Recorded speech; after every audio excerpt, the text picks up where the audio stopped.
अस्सलाम वालेकुम एवरीवन। आज हमारा कॉन्ट्रैक्ट लॉ का फर्स्ट ही लेक्चर है।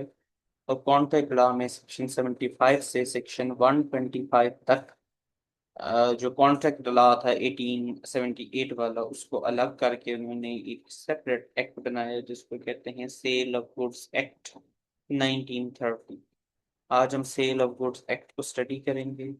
सेल ऑफ गुड्स एक्ट जो है बेसिकली इसमें पांच छह चैप्टर्स हैं, जिसमें से चैप्टर वन जो है उसमें डेफिनेशंस वगैरह हैं और प्रिलिमिनरी थिंग्स हैं, जो आई डोंट थिंक इतनी इंपॉर्टेंट है, इस वजह से मैंने उसको छोड़ दिए। मैं चैप्टर टू से स्टार्ट करूंगा जो ज्यादा इंपॉर्टेंट है इधर से आएगा। चैप्टर टू में सेक्शन 4 से लेकर सेक्शन 17 तक जितने भी सेक्शंस है उसको हम स्टडी करते हैं। सबसे पहले हम सेक्शन 4 की तरफ जाएंगे। सेक्शन 4 जो है वो हमें बता रहा है कि सेल और एग्रीमेंट टू सेल में बेसिकली डिफरेंस क्या है। सबसे पहले कॉन्ट्रैक्ट ऑफ सेल क्या होता है। कॉन्ट्रैक्ट ऑफ सेल ऐसा कॉन्ट्रैक्ट होता है जिसमें ऑफर होती है, एक्सेप्टेंस होती है, दो पार्टीज होती हैं। एक पार्टी ओनरशिप ट्रांसफर कर रही होती है और दूसरी पार्टी उस ओनरशिप के बदले में पैसा या मनी दे रही होती है। This is the main contract of sale.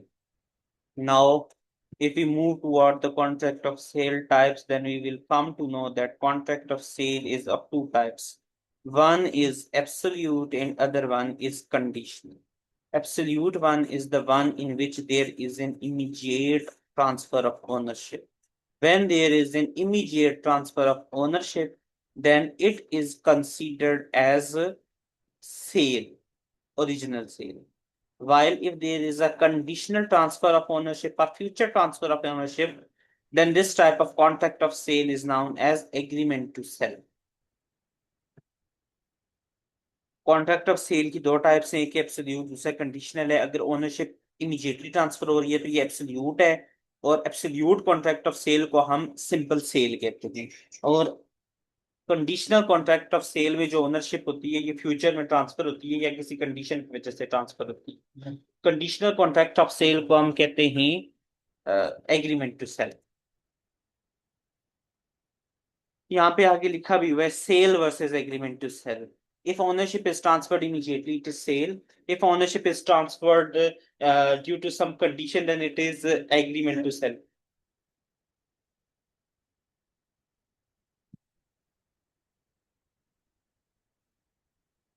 Now there is written that when the agreement to sell becomes sale, कि एग्रीमेंट टू सेल है वो सेल कब बन जाता है। तो जिस वक्त जो कंडीशंस होती हैं जो हमने लगाई हुई होती हैं किसी भी ओनरशिप के ट्रांसफर के लिए, वो कंडीशंस जिस वक्त फुलफिल होती हैं तो एग्रीमेंट टू सेल जो होता है वो सेल बन जाता है। वंस टाइम और condition is fulfilled then it becomes this. Key concept सबसे पहले डिफिनेशन ऑफ सेल है। सेल क्या है, जिसमें दो पार्टीज होती हैं। सेलर ओनरशिप को ट्रांसफर कर रहा होता है और बायर इसके बदले में मनी दे रहा होता है। अगर किसी को हम फोर्स करें सेल करने के लिए तो फिर ये फोर्स एक्विजिशन होती है। एसेंशियल एलिमेंट सेल के क्या क्या है। सेल में सबसे पहले कॉम्पिटेंट पार्टीज होती हैं, ऐसी पार्टीज होती हैं जो कॉन्ट्रैक्ट करने के काबिल होती हैं। कॉन्ट्रैक्ट एक्ट का सेक्शन 12 बता रहा है कॉम्पिटेंसी ऑफ पार्टीज का। उसके बाद म्यूचुअल एग्रीमेंट होता है, दोनों पार्टीज ने म्यूचुअली एग्री करना होता है। फिर एक पार्टी ओनरशिप को ट्रांसफर कर रही होती है, दूसरी पार्टी उस ओनरशिप के ट्रांसफर के बदले में प्राइस पे कर रही होती है। सेल बायलेटरल नेचर का होता है, एक पर्सन कुछ दे रहा होता है, दूसरा पर्सन कुछ ले रहा होता है। मनी कंसिडरेशन ये कह रहा है कि सेल में हमेशा मनी का इन्वॉल्व होता है। अगर गुड्स के बदले में आप गुड्स का एक्सचेंज कर रहे हैं तो फिर वो सेल नहीं हो जाएगा बल्कि वो बार्टर हो जाएगा। ये लो, ये लगा लो। अगर गुड्स के बदले में गुड्स का एक्सचेंज है तो फिर वो बार्टर होता है, वो सेल नहीं होता। अगर कोई चीज सेल है तो उसमें गुड्स के बदले में हमेशा मनी का एक्सचेंज किया जाएगा। गुड्स क्या है, goods include all movable items. अच्छा, सेल ऑफ गुड्स एक्ट है। सेल ऑफ गुड्स एक्ट में हम इमूवेबल आइटम्स को स्टडी नहीं करते, इसमें हम मूवेबल आइटम्स के बारे में स्टडी कर रहे हैं। मूवेबल आइटम से मुराद है जैसे कार्स हो गई, बुक्स हो गई, इलेक्ट्रिसिटी हो गई। हम एक दरख्त का भी सौदा कर सकते हैं बशर्त ये कि उस दरख्त को काट के बेचा जाएगा। If I if I make a contract to cut a tree and then sell, then it is a valid contract। लेकिन अगर एक खड़े हुए दरख्त का जो मतलब जिसको काटने की बात नहीं है उसका अगर हम कॉन्ट्रैक्ट कर रहे हैं तो वो सेल ऑफ गुड्स एक्ट में आएगा ही नहीं, क्योंकि वो एक इमूवेबल गुड है। एग्रीमेंट टू सेल में ये है, property is to be transferred in future after one condition, it is agreement to sell, once condition is met it become sale. ये सब कुछ मैंने पहले से बता दिया। Now there is a table which shows the difference between sale in agreement to sell. I will move toward the explanation of the table which explains everything, ठीक है, which is written in this table here. First of all transfer of ownership की अगर हम बात करें तो cell में immediate transfer of ownership है, जबकि एग्रीमेंट टू सेल में ये है कि ओनरशिप ट्रांसफर होती है when certain conditions are fulfilled. फिर है टाइप्स ऑफ गुड्स। सेल में सेल डील कर रहा तो basically existing types of goods के लिए या स्पेसिफिक टाइप्स ऑफ गुड्स के लिए। सेक्शन 7 में हम बेसिकली स्टडी करेंगे कि कौन कौन से टाइप्स ऑफ गुड्स होते हैं। एग्जिस्टिंग टाइप ऑफ गुड्स से मुराद ऐसे गुड्स हैं जो तैयार फॉर्म में होते हैं, जो इमीडिएट।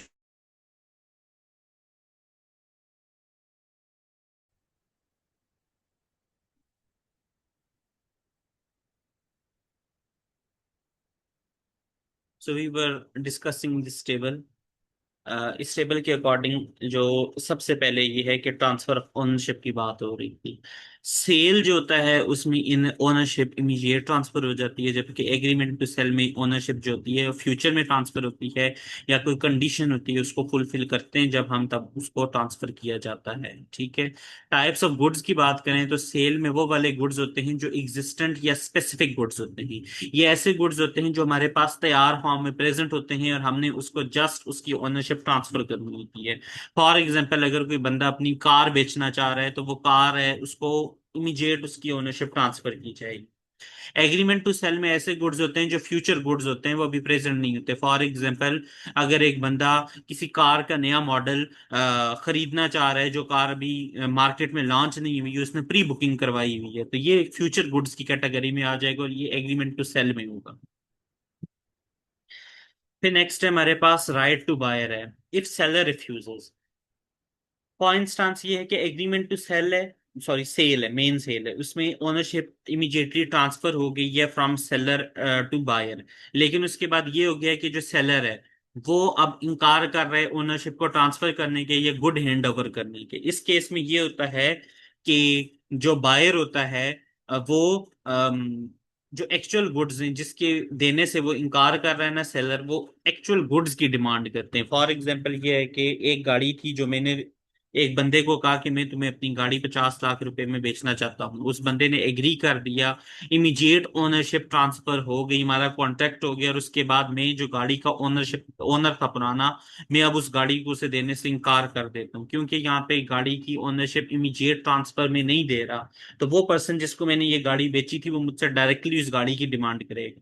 जबकि एग्रीमेंट टू सेल, ये एग्रीमेंट टू सेल में फॉर इंस्टांस ये मैंने किसी को कहा कि आप ये 5,000 रुपये ले लें और गर्मियों के मौसम में मुझे इसके बदले में 5 क्रेट मैंगोज आपने मुझे देने हैं, ठीक है। अब उसने 5,000 रुपये ले लिए, गर्मियों का मौसम आया और वो मैंगोज नहीं दे रहा। यहाँ पे वो पर्सन जो है, जो कॉन्ट्रैक्ट की ब्रीच कर रहा है, तो उसके नतीजे में जो पर्सन है, सेकंड पर्सन, वो सिर्फ डैमेजेस को डिमांड करेगा, वो गुड्स को डिमांड नहीं करेगा। फॉर एग्जांपल, अगर वो पर्सन मुझे मैंगोज नहीं दे रहा तो मैं उससे कहूंगा कि आपने मुझसे जो पैसे लिए हैं मुझे वो पैसे वापस करें, या फिर उसके जो डैमेजेस बन रहे हैं वो मुझे वापस करें, मैं उससे ओनरशिप नहीं मांग सकता। सेल में अगर एक पार्टी रिफ्यूज करती है तो आप डायरेक्टली गुड्स की डिमांड करते हैं। एग्रीमेंट टू सेल में अगर कोई एक पार्टी रिफ्यूज करती है तो आप डैमेजेस मांगते हैं। रिस्क का लॉस्ट डैमेज है। सेल में अगर किसी भी प्रोडक्ट को लॉस होता है तो अगर वो प्रोडक्ट एग्रीमेंट से पहले पहले, मतलब एग्रीमेंट से पहले पहले जितना भी अगर नुकसान हुआ है तो वो बेयर करेगा सेलर, बेचने वाला। एग्रीमेंट होने के बाद उस प्रोडक्ट का अगर कोई नुकसान होता है तो उसकी जिम्मेदारी सेलर की नहीं होगी, बल्कि उसकी जिम्मेदारी बायर की होगी। जबकि एग्रीमेंट टू सेल में जब तक चीजों की डिलीवरी बायर तक नहीं हो जाती उस वक्त तक जिम्मेदारी सेलर की अपनी होती है। In the case of breach में, अगर ब्रीच होती है तो सेल के केस में जो पर्सन है वो बायर को सू कर सकता है, सेलर को सू कर सकता है, जो भी पार्टी मतलब ब्रीच कर रही है उसको डायरेक्टली सू किया जाता है, जबकि एग्रीमेंट टू सेल में हम सिर्फ डैमेजेस के लिए सू करते हैं, उसके अलावा और किसी चीज के लिए हम सू नहीं कर सकते। Now we'll move toward the section 5, which is the formation of the contract of sale। कि contract of sale को हम कैसे बनाते हैं। contract of sale वही है जिसमें एक पर्सन कोई चीज बेचता है, दूसरा पर्सन कोई चीज खरीदता है, उसमें ऑफर होती है, एक्सेप्टेंस होती है, इमीडिएट ओनरशिप या लेटर ओनरशिप का ट्रांसफर होता है, और उस ट्रांसफर ऑफ ओनरशिप के बदले में हमें प्राइस पे हम कर रहे होते हैं, ये होता है कॉन्ट्रैक्ट ऑफ सेल। ठीक है।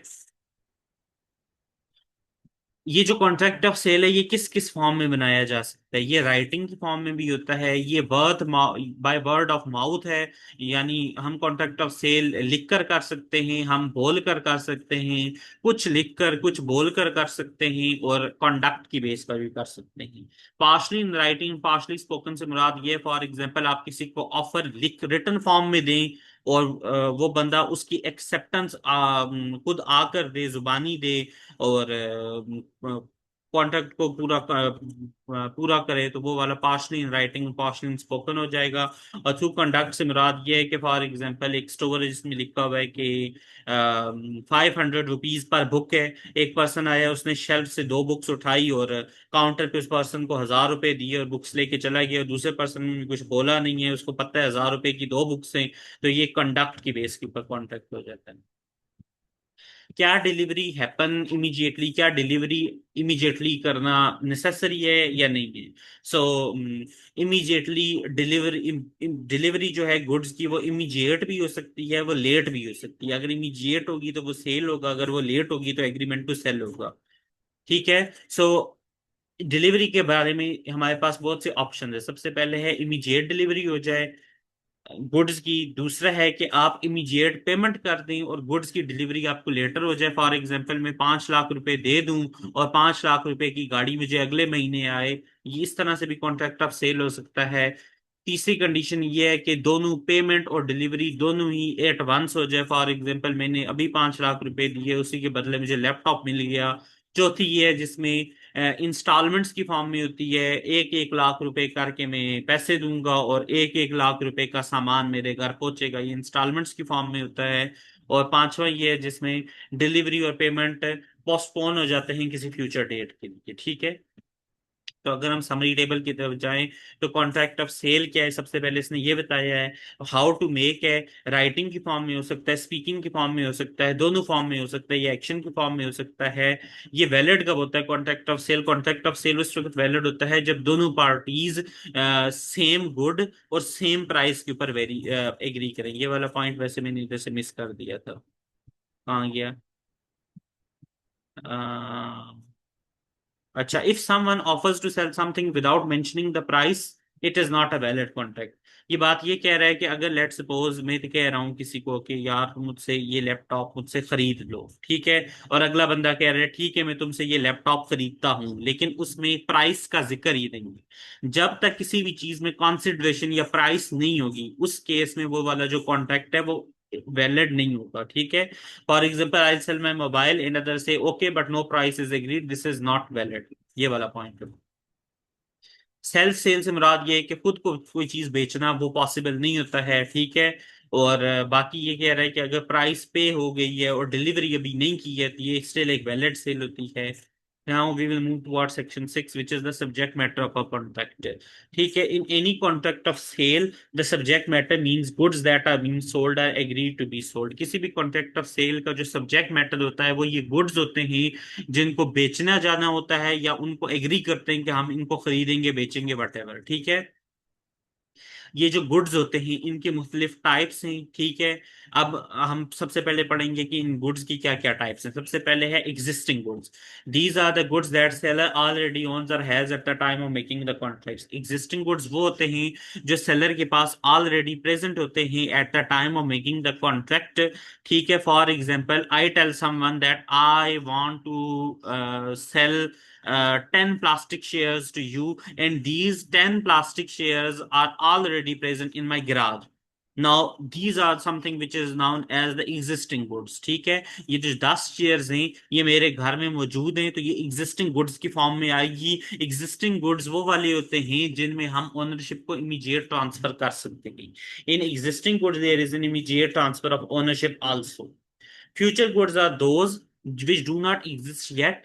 The seller does not have them at the time of contract. The seller plans to make get or buy them in the future. Future goods वो वाले होते हैं जो कॉन्ट्रैक्ट करने के टाइम पर प्रेजेंट नहीं होते हैं। जो बायर या सेलर है वो उनके बारे में कॉन्ट्रैक्ट करता है, ये वाले गुड्स होते हैं जो लेट सपोज फ्यूचर में मार्केट में आने वाले हैं। फॉर एग्जांपल, इसकी एग्जांपल ये है कि अम, अ, कोई एक फॉरेन ब्रांड है जिसने पाकिस्तान में कोई गाड़ियां लॉन्च की हैं। ठीक है, प्री बुकिंग उसने स्टार्ट कर दिया, वो उन गाड़ियों ने पाकिस्तानी मार्केट में आना है 2027 के जनवरी में, लेकिन प्री बुकिंग स्टार्ट हो गई है दिसंबर 2026 में। This is known as a future good. Future good is someone जिसकी वजह से हम एग्रीमेंट टू सेल करते हैं, हम सेल का डायरेक्ट एग्रीमेंट नहीं करते। फ्यूचर गुड्स की वजह से ओनरशिप हमारे पास इमीडिएट ट्रांसफर नहीं होती है बल्कि लेट ट्रांसफर होती है। ठीक है, and now there is a contingent goods. Contingent goods are those जिनकी अवेलेबिलिटी एक सर्टेन इवेंट के होने या ना होने के ऊपर है। फॉर एग्जांपल, अगर इस साल सही मौसम रहा, बेहतरीन मौसम रहा, तो मैं तुम्हें 500 बैग गंदम दूंगा। ठीक है, अब ये जो 500 बैग गंदम है इसके होने ना होना डिपेंड करता है मौसम के अच्छा या बुरा होने के ऊपर। This is a contingent good. These are special type of future good. Their availability depend upon something uncertain happening in future. अगर वही चीज हो जाती है तो contingent goods का जो कॉन्ट्रैक्ट है वो वैलिड हो जाएगा। अगर वो चीज जिसकी जिसकी बेस पे मैं कॉन्ट्रैक्ट कर रहा हूँ वो नहीं हो रही है तो तब वो कॉन्टिजेंट गुड्स का कॉन्ट्रैक्ट कैंसिल हो जाएगा। फॉर एग्जांपल ये है कि अगर पाकिस्तान कल का मैच जीतता है तो मार्केट में 500 किलो के हिसाब से आम फरोख्त होंगी। अब अगर पाकिस्तान कल का क्रिकेट मैच जीतेगा तो तब जो मैंगोज का रेट होगा वो 500 रुपीज पर केजी होगा। तो ये कंटिजेंट गुड्स की एक कैटेगरी है। समरी टेबल में एग्जिस्टिंग गुड्स वो हैं जो सेलर के पास ऑलरेडी ओन है और वो उसका इमीडिएट ट्रांसफर कर सकते हैं। फ्यूचर गुड्स वो हैं जो सेलर के पास अभी प्रेजेंट नहीं है, फ्यूचर में आएगी, उसके बारे में कोई एग्रीमेंट टू सेल कर सकता है, इमीडिएट ट्रांसफर ऑफ ओनरशिप यहाँ पे नहीं होता है। और कंटीजेंट गुड्स वो हैं जो किसी सर्टन इवेंट के हैपनिंग या नॉट हैपनिंग के ऊपर डिपेंडेंट होते हैं। सेक्शन 7 में good perishing before making of the contract. Section 7 ये बात कर रहा है कि अगर कॉन्ट्रैक्ट करने से पहले सेलर और बायर ने कॉन्ट्रैक्ट करना है, लेट सपोज सेलर और बायर एक गाड़ी के बारे में कॉन्ट्रैक्ट कर रही, लेकिन कॉन्ट्रैक्ट करने से पहले वो गाड़ी तबाह हो जाए। ये जो पेरिश वर्ड है इसके मुख्तलिफ मीनिंग्स जो हम नीचे डिस्कस करेंगे। सो जो गुड्स जिनके बारे में कॉन्ट्रैक्ट हो रहा है अगर वो गुड्स तबाह हो जाए कॉन्ट्रैक्ट होने से पहले ही, तो उसके बारे में क्या होगा ये हमें सेक्शन 7 बता रहा है। सेक्शन 7 के अकॉर्डिंग ये है कि goods were already destroyed or badly damaged before the sell contract was made and seller did not know about it. This is the main thing कि seller जो उन चीजों को बेचने वाला है उसको ये नहीं पता था कि जिन चीजों के बारे में मैं कॉन्ट्रैक्ट कर रहा हूं वो ऑलरेडी डिस्ट्रॉय हो चुके हैं। ठीक है, ये रूल कहाँ कहाँ अप्लाई होता है? सबसे पहले ये कॉन्ट्रैक्ट का ये रूल है ये स्पेसिफिक गुड्स के लिए अप्लाई होता है। फॉर एग्जांपल, मेरी होंडा बाइक जिसका नंबर प्लेट है XYZ 1T123 है, ठीक है, उसका मैं कॉन्ट्रैक्ट करने वाला हूं, तो ये एक स्पेसिफिक गुड हो गया। ठीक है, एक होंडा बाइक रेड कलर का जिसका number plate number this XYZ 123 है, ये एक स्पेसिफिक गुड हो गया। इसके ऊपर ये वाला जो कॉन्ट्रैक्ट है सेक्शन 7 ये लग सकता है। सेकंड कंडीशन क्या है? Goods must have been perished. अब ये जो वर्ड पेरिश्ड है, पेरिश्ड के मुराद सिर्फ डिस्ट्रॉय या डैमेज नहीं होता, इसमें दो तीन और भी चीजें आती हैं। वो हम अभी ये नीचे ये वाला सेक्शन है, ये वाला जो पॉइंट है इसमें हम स्टडी करेंगे कि पेरिश का मतलब क्या है। ठीक है, अभी आप ये समझ लें कि पेरिश से मुराद है चीजों का डिस्ट्रॉय हो जाना। ठीक है, और तीसरा क्या है कि सेलर को ये नहीं पता हो कि उस वो जिस चीज के बारे में कॉन्ट्रैक्ट कर रहा है वो इस वक्त डिस्ट्रॉय हो चुकी है। इसका सिनेरियो ये समझ लें कि लेट सपोज मैं आपसे एक बाइक का कॉन्ट्रैक्ट कर रहा हूँ, बाइक है रेड कलर की होंडा बाइक है जिसका number plate this this this, ठीक है, ये बाइक मैंने अभी अपने एक दोस्त को देखकर लाहौर भेजी हुई है, लेकिन मैं एक दूसरे बंदे को अपनी ये बाइक बेचना चाह रहा हूँ। अब मेरा और उस दूसरा पर्सन है जिसको मैं ये बाइक बेचना चाह रहा हूँ, हमारा कॉन्ट्रैक्ट हो चुका है इस बाइक का, लेकिन बीच में ये हुआ है कि ये बाइक जो लाहौर गई हुई थी, वहां पे जाते हुए इसका एक्सीडेंट हुआ और इस बाइक जल गई है, ये बिल्कुल तबाह हो गई है। इस बारे में मुझे नहीं पता था और हमारा कॉन्ट्रैक्ट हो चुका है। ठीक है, तो ये उस सिनेरियो में हम इसको लेके जा रहे हैं। पेरिस्ट क्या है? पेरिस्ट से मुराद वो वाले गुड्स हैं जो इतनी बुरी तरह डैमेज हो जाएं कि वो अपनी अपनी डिस्क्रिप्शन को मैच ना करें। फॉर इंस्टांस ये है कि लकड़ी का मकान था, उसको लेकिन मकान तो इसमें नहीं आएगा क्योंकि ये इमूवेबल प्रॉपर्टी है। फॉर इंस्टांस हम इस मकान की कैटेगरी ले लेते हैं। ठीक है, लकड़ी का मकान है, उस पर इतनी बुरी तरह आग लगी है कि अब वो लकड़ी का मकान लकड़ी का रहा ही नहीं है, बल्कि वो सारी राख बन गई है। तो ये गुड्स बुरी तरह डैमेज हो गई। ये पेरिश वर्ड का मतलब बता रहा हूँ। ठीक है, इसका दूसरा मतलब ये है कि ऐसे गुड्स जिनकी कमर्शियल वैल्यू ही खत्म हो गई है। फॉर एग्जाम्पल आप इसमें ये कह लें कि क्यू मोबाइल का मोबाइल फोन है। ठीक है, पहले जमाने में ये जो क्यू मोबाइल के फोन्स होते थे, ये 50-50 60-60 हजार के भी फोन होते थे, लेकिन आज के दौर में nobody knows what is Q mobile, whatever it is. So Q mobile ने अपनी कमर्शियल वैल्यू खत्म कर दी है, तो वो भी पेरिस्ट की कैटेगरी में लेकर आएंगे। ठीक है, और तीसरा क्या है? Good stolen, burnt, rotten, broken before the contract was made. अगर कोई गुड स्टोल हो जाते हैं, चोरी हो जाते हैं, जल जाते हैं, खराब हो जाते हैं, तबाह हो जाते हैं, बर्बाद हो जाते हैं, तो वो भी पेरिश की कैटेगरी में आएगा। ठीक है, सो अब आपको वर्ड पेरिश से मतलब समझ आ गया होगा ये किस किस कैटेगरी में लग सकता है। अगर ये तमाम कंडीशंस, ये जो ये तीन कंडीशंस हैं, ये फुलफिल हो जाती हैं, तो ऐसे कॉन्ट्रैक्ट को हम वॉइड कॉन्ट्रैक्ट कंसीडर करेंगे, इसका कोई लीगल इफेक्ट नहीं होगा। ठीक है, इंपॉर्टेंट पॉइंट्स ये हैं। If seller knew the goods were gone but still made the contract, then he is responsible. If the buyer also knew the goods were perish, no one can claim. अच्छा, अब इसमें ये बात कर रहा है कि अगर सेलर को पता था कि उसके गुड्स डिस्ट्रॉय हो चुके हैं, फॉर एग्जांपल मैंने आपको एग्जांपल दी थी कि मैंने अपनी बाइक लाहौर भेजी है और वो रास्ते में तबाह हो गई है। लेट सपोज मुझे कॉन्टैक्ट करने से पहले ये पता चल गया कि वो बाइक तबाह हो गई है, लेकिन उसके बावजूद मैंने आपसे ये वाला कॉन्ट्रैक्ट किया है। इस केस में ये होगा कि सेलर रिस्पॉन्सिबल होता है। ठीक है, और अगर ये है कि बायर को भी पता था कि वो गुड्स डिस्ट्रॉय हो गए हैं, तो उस केस में सेलर को भी पता था, बायर को भी पता था, तो फिर कोई भी कुछ भी चीज क्लेम नहीं कर सकता। ठीक है, now we will move toward. अच्छा, ये एग्जांपल्स लिखी हुई हैं। अली ने मनान को एग्री किया है एक स्पेसिफिक पेंटिंग बेचने के लिए, लेकिन ये पेंटिंग उसके पास जाने से पहले ही डिस्ट्रॉय हो चुकी है, तो ये एक वॉइड कॉन्ट्रैक्ट हो गया। ठीक है, अच्छा जी, now we will move toward section 8, goods perishing after agreement to sell but before sale. ये कह रहा है कि goods perishing after agreement to sell but before sale, ऐसे गुड्स हैं जो पेरिश हो गए। ठीक है, अब यहाँ पे एग्रीमेंट टू सेल की बात की जा रही है, इट मींस कि ये फ्यूचर गुड्स की बात की जा रही है। ठीक है, goods perishing after agreement to sell. Agreement to sell हमने ये किया कि मैं तुम्हें 1 महीने बाद 10,000 रुपए के 10 बैग्स ला कर दूंगा। ठीक है, ये हमने एग्रीमेंट टू सेल किया है। ठीक है, अब वो जो 10 बैग्स मैंने तुम्हें कहा था मैं तुम्हें ला के दूंगा, वो मैं लेकर आ रहा था, रास्ते में वो डिस्ट्रॉय होगी। ठीक है, उस केस में क्या होगा? बेसिकली ये है जिसमें हम एग्रीमेंट टू सेल करते हैं, लेकिन गुड्स की ओनरशिप इससे पहले कि बायर के पास ट्रांसफर हो जाए, वो गुड्स पेरिश हो जाते हैं। पेरिश के 3 मतलब मैंने आपको बताए, वो अब आप उसमें खुद ही अप्लाई कर लें।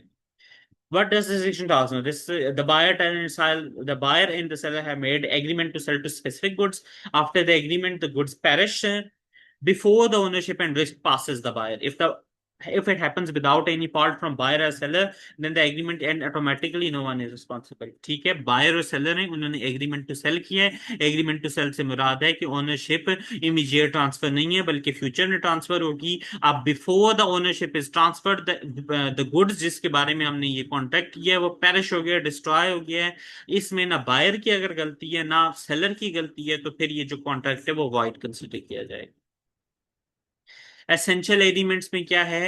ये एग्रीमेंट टू सेल होना चाहिए। एग्रीमेंट टू सेल से मुराद ये है कि इसमें ओनरशिप अभी ट्रांसफर नहीं हुई होनी चाहिए, या फिर ओनरशिप फ्यूचर में ट्रांसफर होगी, वो वाली बात है। एग्रीमेंट टू सेल मैंने आपको पहले सेक्शन में बहुत अच्छी तरह समझा दी, सेक्शन 4 में। गुड्स जो हैं ये स्पेसिफिक गुड्स होने चाहिए, मैंने ऊपर बता दिया स्पेसिफिक गुड से मुराद क्या है। The black horse with white spots, ये एक स्पेसिफिक गुड है, ठीक है। Goods are destroyed or badly damaged, ठीक है। यहाँ पे पेरिश की कैटेगरी आपने लगानी है, जो तीन वर्ड्स पेरिश के ऊपर मैंने मीनिंग्स बताई उसमें से कोई एक मीनिंग इसमें लग जाए। डैमेज और loss must be cause by the seller और बायर, जो डैमेज या लॉस होना चाहिए वो ना तो मस्ट नॉट बी कॉज, ना तो उसकी वजह सेलर होनी चाहिए ना बायर होना चाहिए। फॉर एग्जांपल ये है कि मैंने आपसे कॉन्ट्रैक्ट ये किया, एग्रीमेंट टू सेल किया कि फॉर एग्जांपल आपने मुझे 5 लाख रुपए दिए, मैंने कहा मैं आपको 1 महीने बाद एक लैपटॉप आपको दूंगा, ठीक है। अब वो जो लैपटॉप है वो मैंने उठाकर जो सबसे अच्छी कोरियर कंपनी है उसको दिया, जिसने आप तक पहुंचाना था वो लैपटॉप। लेकिन रास्ते में जाते हुए वो लैपटॉप डिस्ट्रॉय हो गया due to any reason, like क्या पता वो जो कोरियर वाली गाड़ी थी वो जल गई या वट एवर हैपन, ठीक है। इसमें मेरा कोई कसूर नहीं था, जो मैंने लैपटॉप उस सबसे बेस्ट कोरियर कंपनी को दिया जिसका काम ही लैपटॉप्स को बेचना था, लिहाजा मेरी तरफ से कोई कसूर नहीं है, ठीक है। लैपटॉप जो जल गया उसमें जो आपकी तरफ जा रहा था आपका भी कसूर नहीं है, ठीक है। लैपटॉप जो जला उसका कसूर किसका था, वो उस कोरियर कंपनी का था, ठीक है। इस केस में ये है कि ना मेरा मैंने कुछ नुकसान किया है ना आपने कुछ किया है, ठीक है। और पांचवी कैटेगरी ये है, गुड्स आर नाउ यूजलेस और do not match the agreement any. Result इसमें क्या होता है, if all the above conditions are true the agreement to sell is cancelled or void। अगर ये सारी कंडीशन सही हैं तो फिर जो कॉन्ट्रैक्ट है वो void हो जाएगा। void से मुराद ये है कि बायर को गुड्स नहीं मिलेंगे, सेलर ने कोई चीज गलत नहीं की है तो उसको भी कुछ प्रॉब्लम नहीं होगी, और the risk had not yet pass to the buyer, और जो बायर है बायर को भी कोई नुकसान नहीं हो रहा। हु सफर्स द लॉस, अगर इस कैटेगरी में रिस्क गुड्स का वो हो जाता है और खत्म हो जाते हैं या तबाह हो जाते हैं तो उसमें लॉस कौन सफर करेगा। If the risk had not yet pass the buyer the seller bears the loss, ठीक है। रिस्क ट्रांसफर होने से मुराद ये है कि ओनरशिप का ट्रांसफर होना। Risk is related to ownership, जिस वक्त ओनरशिप ट्रांसफर होगी उसी वक्त रिस्क ट्रांसफर होगा। सिंस बायर को ओनरशिप ट्रांसफर नहीं हुई है तो सेलर लॉस बेयर करेगा, और अगर ओनरशिप बायर को ट्रांसफर हो गई है तो फिर बायर को नुकसान पे करना होगा, ठीक है। फॉर इंस्टांस हमने ये कॉन्ट्रैक्ट किया कि मैं आपसे एक गाड़ी लेना चाहता हूँ 5 लाख रुपए में। मैंने कहा ठीक है मैं आपको अपनी गाड़ी 5 लाख रुपए में बेचना चाहता हूँ मगर 1 महीने बाद। ये हमारा हो गया एग्रीमेंट टू सेल। साथ में मैंने ये कहा कि 1 महीने बाद जिस वक्त मैं गाड़ी को ड्राइवर को देकर अपने घर से रवाना करूंगा उसी टाइम पर ओनरशिप आपको ट्रांसफर हो जाएगी। ये वाली मैंने कैटेगरी लगा दी। नाव रास्ते में जाते हुए गाड़ी आग पकड़ जाती है या जल जाती है किसी भी वजह से, उसमें मेरा कोई कसूर नहीं है, क्योंकि मैंने कॉन्ट्रैक्ट में ये शर्त रखी थी कि जैसे ही गाड़ी ड्राइवर को लेकर मेरे घर से निकलेगी उस टाइम पर ओनरशिप आपको ट्रांसफर हो जाएगी। सो उसके अकॉर्डिंग जैसे ही गाड़ी घर से निकली ड्राइवर ने लेकर गया आपकी तरफ तो ओनरशिप आपको ट्रांसफर हो गई थी। अब रास्ते में गाड़ी अगर जल गई है तो उसकी वजह से मेरा कोई नुकसान नहीं है, वो नुकसान आपका होगा क्योंकि वो ओनरशिप आपको उस वक्त ट्रांसफर हो गई थी। I hope you guys understand. अच्छा, एक पर्सन है जिसने ये कहा कि मैं तुम्हें अपनी एक स्पेसिफिक ब्लैक कार बेचना चाहता हूँ। ये जो गाड़ी है ये अभी पर्सन ए के गैराज में ही खड़ी है। उन्होंने ये एग्रीमेंट किया कि ओनरशिप 1 हफ्ते बाद ट्रांसफर हो जाएगी, लेकिन 2 दिनों बाद जो कार है वो फ्लड में सैलाब में बह गई।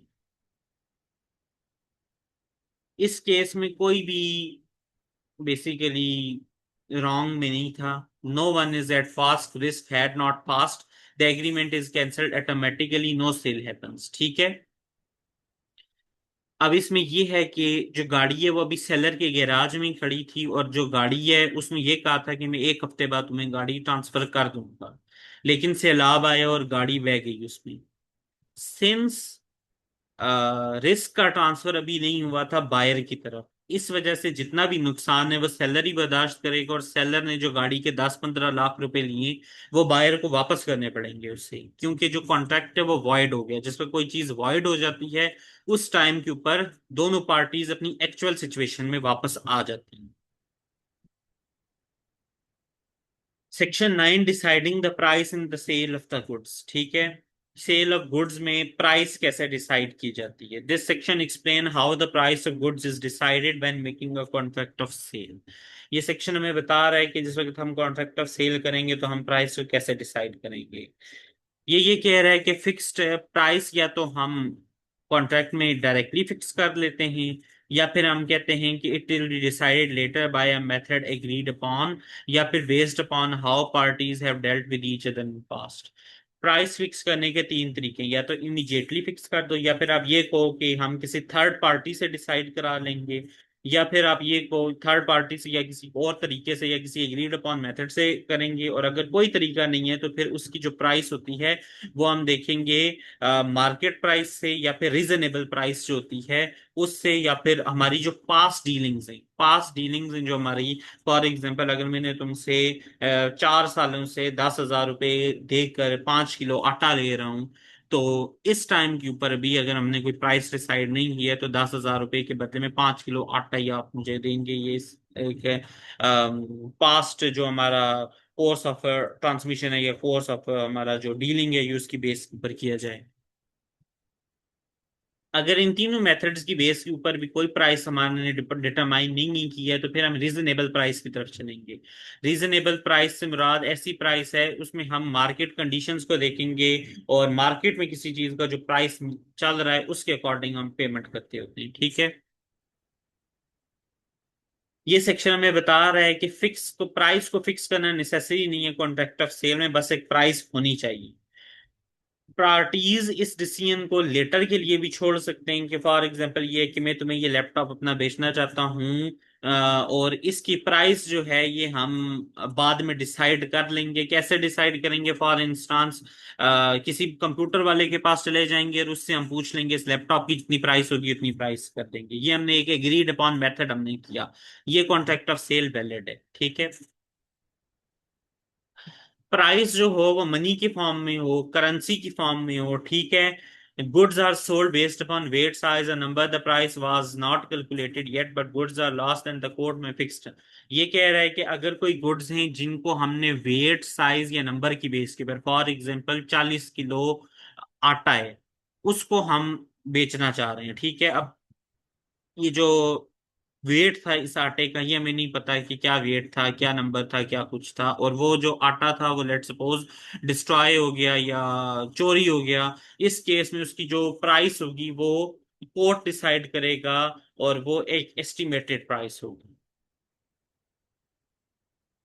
Three different ways to fix the price. Price fix करने के तीन मुख्तलिफ तरीके होते हैं। सबसे पहले पार्टीज खुद डिसाइड करती हैं। सेकंड, किसी एक एग्रीड अपॉन मेथड से, फॉर एग्जांपल हम 20 तारीख को प्राइस डिसाइड कर लेंगे, या फिर देख लेंगे कि डिलीवरी के टाइम के ऊपर करंट मार्केट रेट में जो कीमत चल रही है वो वाली दे देंगे, या फिर हम किसी जो मैन्युफैक्चरर ने जो प्राइस लिखी हुई है वो वाली प्राइस देंगे। इस तरह से मुख्तलिफ एग्रीड अपॉन मेथड होती है।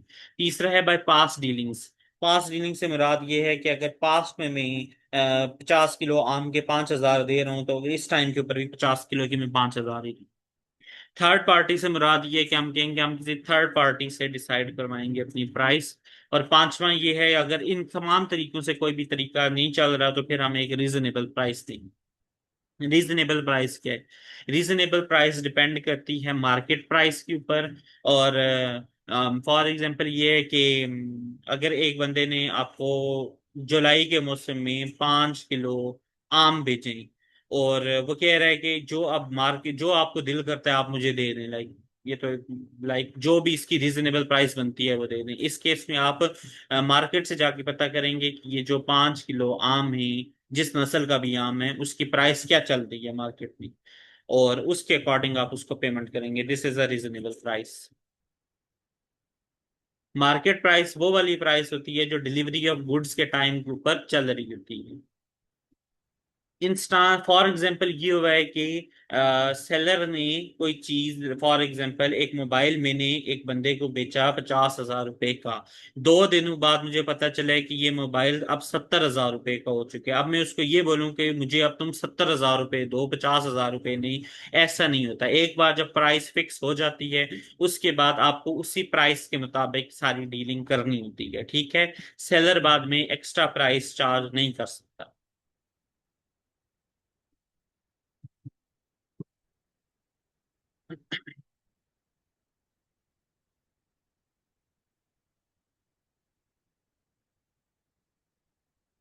Agreement to sell at valuation, ये कह रहा है कि अगर हम this section deals with the situation where makes an agreement to sell goods but instead of selling the price themselves they agree to person X will decide the price। For example ये इस section में ये वाली बात की जा रही है कि दो लोग हैं, उन्होंने एक कॉन्ट्रैक्ट किया है। तो उसमें ये कहा है कि मैं तुम्हें अपना मोबाइल बेचूंगा और तुम मुझसे मोबाइल खरीदोगे। मोबाइल की जो प्राइस होगी वो हम लेकर जाएंगे एक मोबाइल वाले के पास, और वो